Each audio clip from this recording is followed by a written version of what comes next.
Life in a day of Cappie Pondexter. Work hard, play hard, work hard, play hard, work hard, play hard, work hard, play hard. Work, work, work, work, work, work, work, work. I started playing basketball just out of the blue, basically. My brother had to babysit me, so I was like his little problem. He would take me to the basketball courts after school because like our schools are next to each other. So he would pick me up, take me to the courts, and every day I would try to prove to him that I could actually play. But he was like, get out the way, you can't play basketball. So that was my challenge, and I took it to heart. And I never knew I was competitive. I guess I don't know where it came from. I guess my parents, but I was competitive at a young age, and I wanted to prove to him that I actually can play and I actually could dribble. Every day I got better. I got recruited when I was 2 years old just from playing outside in the alley on a crate. Somebody saw me.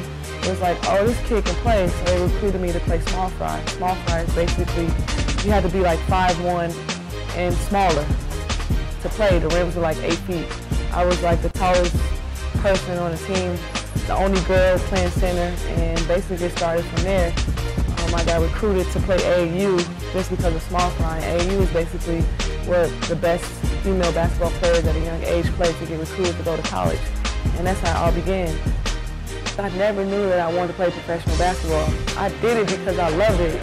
And just because I wanted to play basketball, like growing up in Chicago, everybody wanted to hoop. Everybody wanted to go to the courts and try to play a game of basketball, and that's what I grew up doing. I had no idea that I would go to college on a full scholarship, that I would play professional basketball and be an Olympian. I never knew that. That's not something I dreamed of or wanted. I just wanted to play.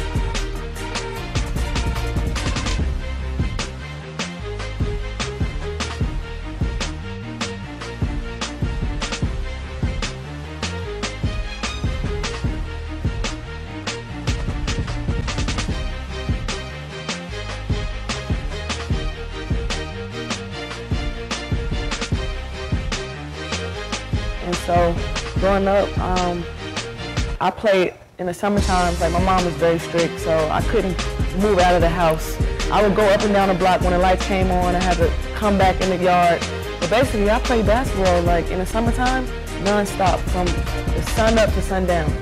I played nonstop, whether it was on the basketball courts outside or whether it was at the Y. I pretty much played basketball nonstop. How do I stay motivated? Just being the best, because I mean, especially now the game is growing so much. It's so many great players I can name that are younger than I am. There's in college or whether they're first or second year playing professional.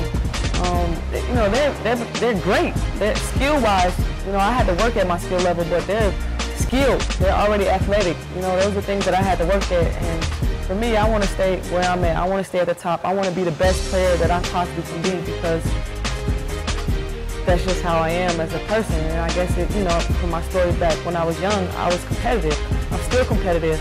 I don't like losing. That's one thing about me. Whether it's on the court, off the court, anything that's competitive, I do not like to lose.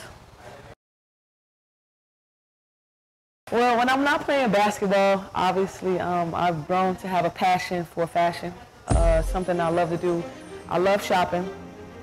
So whenever I can shop, I shop, which is pretty much, I'm not going to say every day, but I'm really close to it, whether it's on the internet or whatever. But I started a company maybe 3 years ago with my best friend, Lisa Smith-Craig. And basically it started off just helping athletes because, you know, obviously women are tall, men are tall, we're wide, big feet. You know what I mean? So many things that we have to conquer just to be fashionable. So that's where it started. Then when I got to New York, it grew so big because people started to recognize me as a socialite in New York just from being out, whether it's different events or, you know, nightclubs or whatever, just having a good time. And they recognized that, like, oh man, she played basketball and she can dress, like, that's kind of dope. And so our company just grew from that moment. The moment I just came on a New York scene, and we're just taking it and run with it. We just had our 3rd year anniversary party for the company, and it was a great turnout. So it's growing, and it's something I want to do when I'm finished playing basketball. How do I separate myself? Obviously, I think I'm the best dressed player in the WNBA with no stylist, no help. I'm just gonna put that out there. I think that obviously, but second, my game is so different. I consider myself as like the best one-on-one scoring guard in the world. A lot of people can't do that when the shot clock is down 10 seconds. Give me the ball and I can create anything. So I think that's a special part of my game.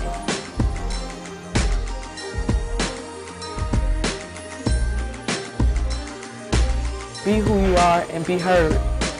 Never let anybody tell you what you can't do or what you can't have, what you can't dress like, what you can't look like, whether it's your clothes, your hair, your tattoos. For me, creativity is what life is. It's beautiful. I enjoy it, and that's who I am. If you look at me, I'm all tattooed up. I don't care. It's who I am. I wear a red lip pretty much every day whenever I'm out. I don't care. I dress in all black because for me it matters. And that's what I can say to inspire you. You can catch me at www.CappiePondexter.com. You can find me on Instagram at Kappa, CAPPA23. You can find my company's domain at www.fourseasonstylemanagement.com. You can check me out also on WNBA.com, NewYorkLiberty.com, and you can also follow me on Twitter at Kappa, CAPP23.